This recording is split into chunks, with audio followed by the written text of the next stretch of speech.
L'expression amour de Christ, par opposition à amour pour Christ, fait référence à l'amour qu'il a pour l'humanité. Son amour peut être brièvement défini comme sa volonté d'agir dans notre meilleur intérêt, en particulier pour répondre à nos plus grands besoins, même si cela lui a coûté tout, et même si nous étions les moins dignes d'un tel amour. Bien que Jésus-Christ, étant Dieu par nature et existait depuis le commencement des temps avec Dieu le Père, Jean 1:1, et le Saint-Esprit, il a volontairement quitté son trône pour devenir un homme afin de payer la pénalité pour nos péchés, afin que nous n'ayons pas à les payer pour toute l'éternité dans les temps de feu. Apocalypse 20, 11, 15. Parce que le péché de l'humanité a été payé par notre Sauveur sans péché, Jésus-Christ. Dieu qui est juste et saint peut maintenir pardonner nos péchés lorsque nous acceptons le paiement de Jésus-Christ comme le nôtre.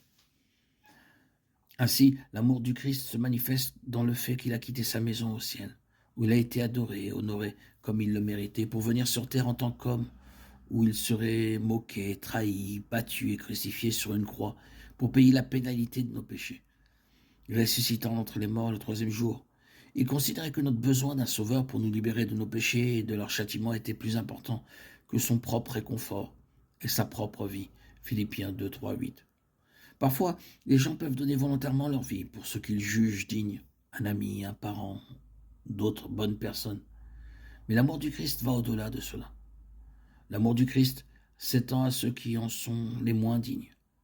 Il a volontairement pris la punition de ceux qui l'ont torturé, qui l'ont haï, qui se sont rebellés contre lui et qui ne se sont pas souciés de lui, ceux qui étaient les moins dignes de son amour. Il a donné le plus qu'il pouvait donner à ceux qui le méritaient le moins. Le sacrifice est donc l'essence de l'amour divin, appelé amour. C'est un amour divin, pas un amour humain. Matthieu 5, 43, 48. Cet amour qu'il a démontré envers nous sur la croix n'est que le début. Lorsque nous plaçons notre confiance en lui comme notre sauveur, il fait de nous ses enfants, ses co-héritiers. Il vient habiter en nous par son Saint-Esprit promettant qu'il ne nous abandonnera jamais. Gardez votre vie exempte de l'amour de l'argent et contentez-vous de ce que vous avez, car Dieu a dit « Je ne te délaisserai point et je ne t'abandonnerai pas. » Point. Nous pouvons donc dire avec assurance: l'Éternel est mon secours. Je n'aurai pas peur. Que peut me faire l'homme? Heureux. Hébreux 13, 5, 6.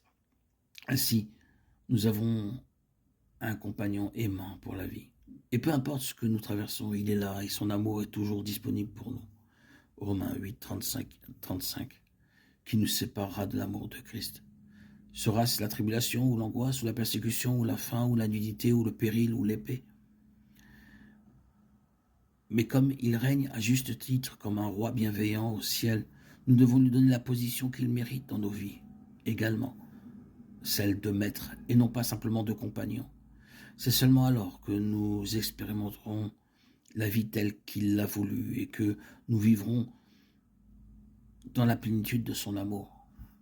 Jean 10, 10. Le voleur ne vient que pour voler, égorger et détruire. Moi, je suis venu pour que les brebis aient la vie et qu'elles soient dans l'abondance.